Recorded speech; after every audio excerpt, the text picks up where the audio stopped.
Hello, my name is Eamon McAdam. I'm the producer of the episode you're about to listen to. This episode is the very first in a brand new project called the From the Periphery podcast. It's a collective effort by members of the From the Periphery Media Collective to bring you voices, analysis, and commentary from activists around the globe. As our name suggests, our focus is on contexts and struggles from the global majority, those who are peripheralized by structures of domination, and with it, mainstream journalism and academia. In this episode, FDP member Aydin is joined by two guests to talk about the recent protests in Turkey, Efe Levent, the founder and writer at the Istanbul-based Mangal Media, and Kadir Ersoy, a street artist and activist who has himself taken to the streets in the last few days. They provide an overview of the current situation, how it started, the underlying resentments in Turkey, as well as comparing it to previous protest movements and ruptures. But before I begin the episode, just one last thing. From the Periphery is a community-supported collective and relies on your support. If you like the work we do and want to see more of it, please check out our Patreon with links below and consider becoming a member for as little as $5 a month. Your support will allow us to continue doing our work and help us grow. With that said, I hope you enjoy this episode.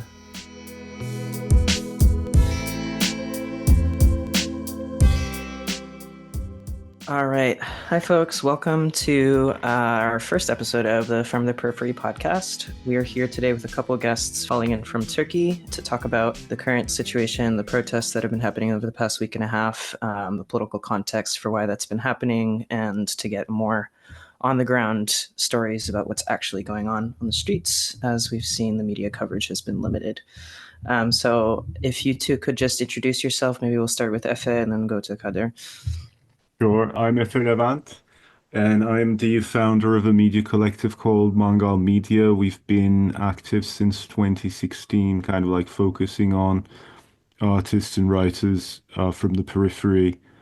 I'm a writer myself, both essays and fiction. And yeah, I've been following the protests since they've first been going on, and I've been active in previous waves of protests in Turkey as well. Yeah, I'm Kadir Ersoy, aka M question mark. I'm a street artist.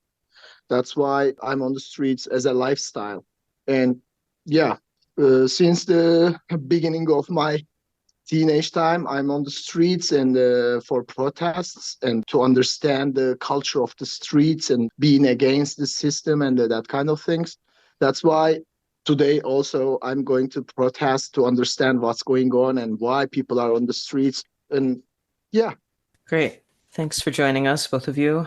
I'd love if you could give us just an overview of what's been happening in the past week and a half. Any kind of stories that you want to mention about how conditions have been on the streets, what's been happening with the protests from a more on-the-ground perspective. Obviously, we've seen some media coverage in international media, but would love to hear from you all how exactly things have been feeling, why people are protesting, any context that you want to give, any more details, and then we'll go from there. Yeah. Actually, last week, they arrested Mayor of Istanbul, and this protest started because of that action. But the real reason is not just Mayor of Istanbul, Ekrem İmamoğlu. Ekrem İmamoğlu is just one of the reasons for the protest. Actually, the opposite party is CHP, CHP in Turkish, we say. This party used this person, he's the mayor of Istanbul, and he's the one of the alternative option for the next president elections. Actually, the government wants to clear their way, and they just take him to the jail because of some reasons, but the reasons are not clear, and the people know that. But the real reason is the corruption of Turkey. And the young people, when I talk with them on the streets, young people all the time, they say, we are so worrying about our future. We don't know what we're going to do. And many people try to escape from Turkey because now it's turning literally totalitarian regime, and the people don't want to live under a totalitarian regime. And especially young people prefer to fight against government and going to the protest to take their rights back. And that's why this protest mainly because of that. But İmamoğlu was the kind of energy and the kind of reason to create that energy. That's it for me. I understood like that. I think there's like a variety of reasons why people are out there as well. And ostensibly, of course, it is the arrest of İmamoğlu. He was pressed with two charges. One of them was corruption and I guess like embezzlement, and the other one was like terrorism charges. And one of the things that is kind of weird about this is that after he was arrested, like there was news that the terrorism charges had dropped, but the official announcement from the Ministry of Justice was something like, "Oh, we got the we got the embezzlement charges anyway, so we don't need the terrorism charges." It's precisely the sort of thing that people are just like fed up with. You know, not just the fact that these charges are kind of like trumped up and unconvincing, but also the fact that they can be like pushed through and withdrawn at the will and at the kind of convenience of the government. It's what's making life just so unpredictable and, you know, anxious in this country right now. I think there's also, yeah, I don't know if I want to save this for later or like have this as a theme like very early on, but I think there are some like very unsavory reasons why people are protesting as well that needs to be kind of, you know, that needs to be kept in mind. So, like the peace process that was started with the PKK a couple of months ago, there's a lot of groups that are kind of like on, you know, like protesting.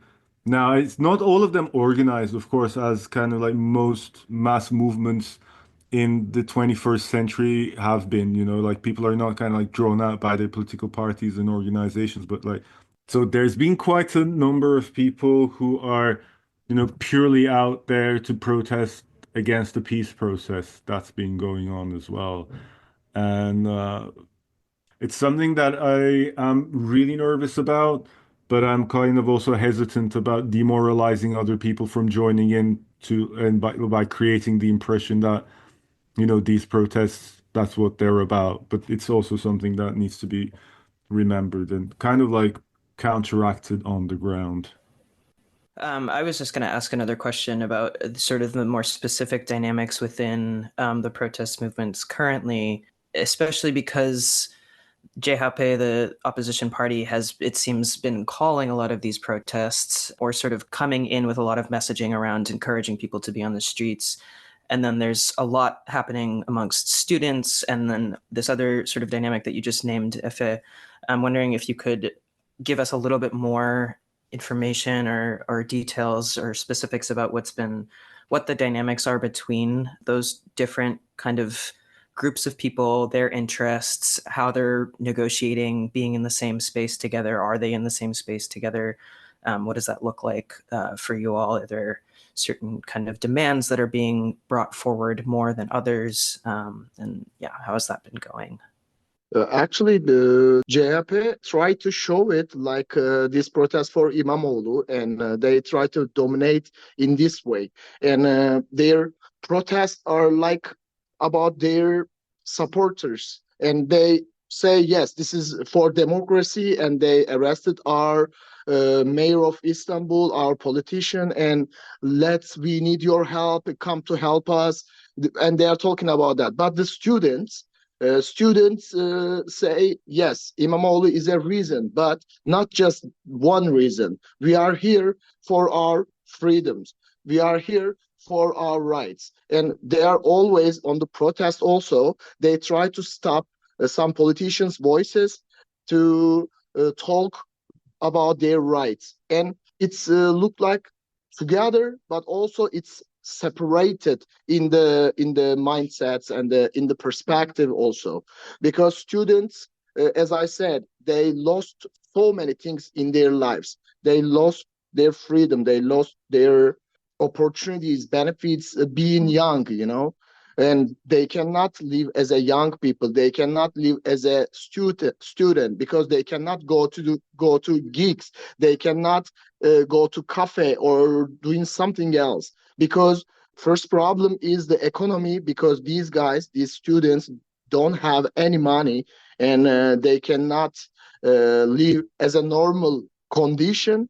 But the JHP tried to show these protests are for İmamoğlu and the people are fighting for İmamoğlu, but students say no, we are fighting for our rights. And now people, the population of Turkey, try to focus students more. I think there's also like a very broad coalition that's not always like coexisting very like harmoniously all the time. There's one of the big issues that's been going on for like a very long time is like Turkey pulling out of the Istanbul Convention, for example, on the grounds that, it's acknowledging kind of like LGBTQ identities as kind of like legitimate identities. By pulling out of the Istanbul Convention, Turkey has also kind of neglected the kind of pursuing of like cases of violent crimes against women. So for a long time, the feminist movement have been out on the street protesting against pulling out of that convention and trying to bring Turkey back into that convention. So the feminist movement and the queer movement are obviously very active in these protests. But yeah, like the other elements, like there's of course like economic problems is like a huge thing. For a long time, Turkey has been struggling with like a devaluating currency. They've been kind of like implementing these kind of difficult to understand economic policies for a very long time of not increasing the interest rates, like keeping the interest rates low, and so that people would like keep kind of like spending and investing, trying to keep the economy growing. But that eventually led to even more devaluation of the currency. And now we're struggling with like tremendous inflation. So there's a lot of people who are out there because of this. But then again, I think Kadir would be able to testify to this tension a lot better than I would because like he was actually in the front lines. But like I've been watching like live coverage and following the discourse on it for a long time. A lot of these elements, like the extreme nationalist elements that are out there, are making it very difficult for people like the queer resistance movement or like the Kurdish movement who are there to protest openly and kind of like reveal their identities. It's not just making it very difficult, I think it's making it dangerous for them also. Yeah, actually, as Efe said, there are kind of neo-Turkish idea groups, and there are this kind of elements inside of the protest also. And in the protest, sometimes they may make trouble with the other elements, like Kurdish, like LGBTQ, like feminist groups, and they are so young people, like 18 years old, 17 years old. Some of them are 15, 16 years old people, and they are using Discords and the Telegram channels to connection, and also their idea is mostly neo-nationalist idea. Actually, they don't know what they are saying. They don't know what they are thinking. Actually, they just think this is true because we follow Mustafa Kemal Atatürk. They say like that. We follow Mustafa Kemal Atatürk, and he was a kind of nationalist, and we follow his way. That's why, yes, this country is Turkish country, and Turkish element is the most important element in this country, blah blah. And the last days the government making some kind of connection with the Kurdish party and the Kurdish groups. That's why they are so aggressive about this subject also. You can see many sign. It's writing on it, the fuck you PKK, fuck you APO, fuck you Kurdish nationalist, but like that, you can imagine many things. And they did some kind of actions. They are burning some symbolic Apo sculptures and these kind of things. It's the first time I have ever seen on the streets that kind of elements doing that kind of things. Yes, there was so many nationalists and the right-wing groups in Turkey. Still they have, but This time it's so open, like a different way of the neo-Turkish ideas. I think this is an extension. Well, while discussing this, though, I think it's important. Like my own emotional state right now is kind of like I see the police brutality, and I'm like, oh my God, something needs to be done about this. And then I see these extreme nationalist elements. Like this summer, also, this summer has kind of like been their summer. Like in July, this is something that people kind of like don't talk much about in Turkey for some reason. But in July, there's been like a right massacre in Kayseri. Like a Syrian man was kind of like accused of sexually harassing a Syrian young Syrian girl, and the Turkish populace of Kayseri decided to kind of like lynch this person.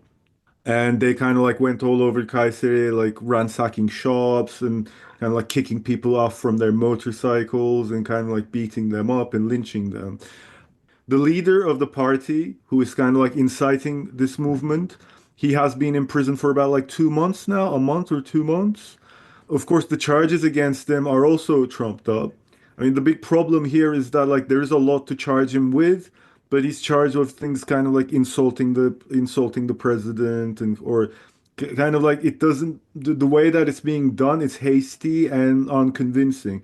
So he's in prison now, and the JHP have been kind of like reading the letter that he wrote from prison, on top of the campaign bus, like on the first or the second day of the protest. So a lot of the times, like I find myself between kind of like we need to be able to stand in solidarity no matter what against the current government and the police brutality that we're seeing. But it's really pushing the limits. It's really pushing the limits. There is definitely an element within JHP who is exactly on this line. There's, for example, the mayor of Bolu, who has kind of declared like that he is going to cut off drinking water from like Syrians who are living in Bolu, and he was going to be like there was multiple discussions of evicting him from the party, but because he keeps like winning the mayoral elections every time he gets in, like they have abandoned that. So there is an element like this within the JHP as well, within the party of like İmamoğlu and Özgür Özel who are organizing the protest. But at this moment, like I feel like there is so much worse within the opposition that İmamoğlu and Özgür Özel, who are kind of like the tepid kind of figures who are kind of like milk toast and kind of middle of the road liberal types, like to me, like I will defend them to death right now because like the alternative is terrifying. Of course, like one alternative is nothing's going to happen, nothing's going to change. AKP is going to stay in power, which is a disastrous scenario. The second alternative is like someone like Mansur Yavaş is going to become president, and we're going to have like an entirely new chapter of fascism that's going to unfold in this country. Yeah, there's a lot of historical context, obviously, to how we got to this moment. I'm curious if there's how much conversation there is, if there is conversation around protesters currently, and especially, the ones that like the students and people who are not just coming out in support of other kinds of government agents, and if there's conversation amongst people on the streets that at all mirrors or draws from, for example, the Gezi Park protests, previous iterations of these kinds of, big uprising moments, social movement moments, what people are talking about, if they're talking about any kind of demands or trying to build something different, or if we're still kind of in this heat of the moment, people are just upset and out on the streets. Is there a kind of idea? Do you all have a sense for if there's an idea of where things are headed, or are we still kind of watching things unfold and just kind of meeting this moment? I think like obviously Gezi is a very obvious comparison that people make, and but I kind of like it's my personal opinion that while comparing it to Gezi, it's kind of important to keep in mind like the 15th of July coup attempt, and there's kind of a lot of similarities between people's reactions. the kind of situation right now between the protesters and the police, what reminds me of the 15th July coup attempt is that there is an almost kind of like embracing the police within certain elements of the protesters. Like I have seen like live broadcasts of there's the aqueduct that leads up to the Saraçhane building, where the mayoral building where most of the protests are happening. So there's an aqueduct and a kind of like big road that leads from underneath it, and that's where a lot of the kind of like fighting between the protesters and the police was happening. I've seen like live broadcasts from that place, like with the protesters. Like I've never heard, except maybe in like 15th of July, I've never heard protesters shouting the slogan, "May the hands that are raised against the police be broken." I've not heard this slogan chanted by protesters, while they're actually confronting the police. That slogan is usually chanted by people who are behind on the other side of the police line and who are against the protests, you know. So it was the first time in my life I've seen something like that. And from that alone, it kind of like brings an important like comparison with the 15th of July kind of like response to the coup, because there is a sentiment that the police are quote unquote our police, you know. It's a kind of kind of like delusion that I think some of the protesters suffer from.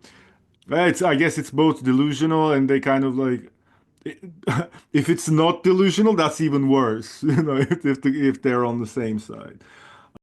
Yeah, I was curious about that. To be clear for listeners, this is the 15th of July of 2016, when there was a military coup attempt, whatever you want to call it. That's sort of a turning point in one of many turning points in contemporary Turkish politics. And I was curious, you were talking earlier about this sort of pro-cop sentiment amongst protesters. Currently, it's feeling a lot more like how people were out on the streets in support of the government in 2016, in July of 2016. We're hearing about people, over 1,000 people having been arrested in the past 9 days. I'm curious if you all could speak to who is being arrested, why, where is the repression happening?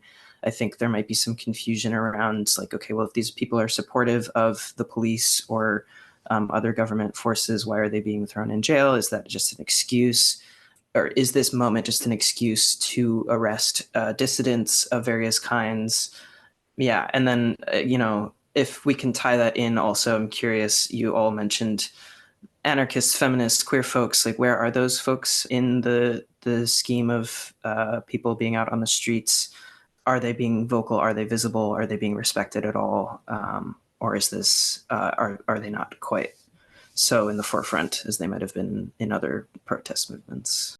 Yeah, I got headshot in protest with plastic bullet, and yeah, they're harassing people because to make them terrified about the system, because they're so young, they don't know what's going on. And also, they arrested many left-wing politic groups. Also, they arrested them in their houses in the morning, And nowadays, we started to talk with the groups how we can be in the protest with different ideas, because many feminist and queer groups, LGBTQ groups, say we feel unsafe. So because of that, some of them don't want to go to protest. Sometimes they may have problem with these kind of people, they are using, we have a kind of symbol they use as a Turkish symbol now, but it's actually in the history, the MHP, now they're partner of AKP, and these two parties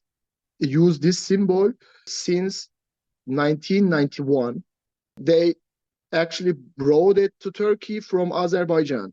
Yes, it could be a Turkish symbol, yes, but it's a ethnic Turkish symbol. Turkey is a kind of state, the nation of Turkish, and when they use a kind of ethnic symbol, the other ethnics, and Turkey has many different kind of ethnics, and other ethnics, left wing, and the other groups feel unsafe around of them. because actually these guys don't know what they do. I try to explain. Look, yes, it could be a Turkish symbol in the world, but in Turkey, it's a kind of politic symbol. When you use this symbol, it means you are supporter of MHP, and you have to understand that. Or if you want to change this, you have to clear the history first, because many people killed by some contra guerrilla groups, some mafia groups, some, you know, partner of the governments, but they are kind of criminal people and use this symbol. So the different groups, the different voices don't feel so safe. They feel unsafe around of them.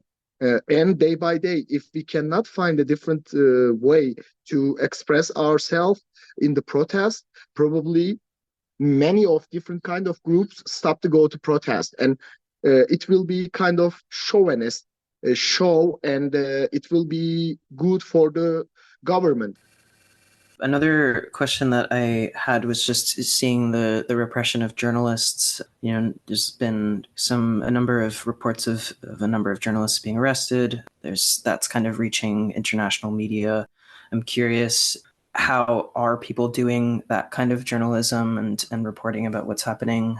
One of the things actually that now that we talk about kind of like the international aspect of how this news has spread around, one of the things that concerns me is the extreme fatalism of international reporting on the issue. Like I have seen some like international news report in English language where the title was uniquely something like "Democracy is over in Turkey. It's over. Like it's going to be totalitarian. Like tomorrow, totalitarianism starts." Like they don't even make any reference to the fact that there's a protest at all. Like barely any reference to it at all. So that's what's been getting on my nerves a lot.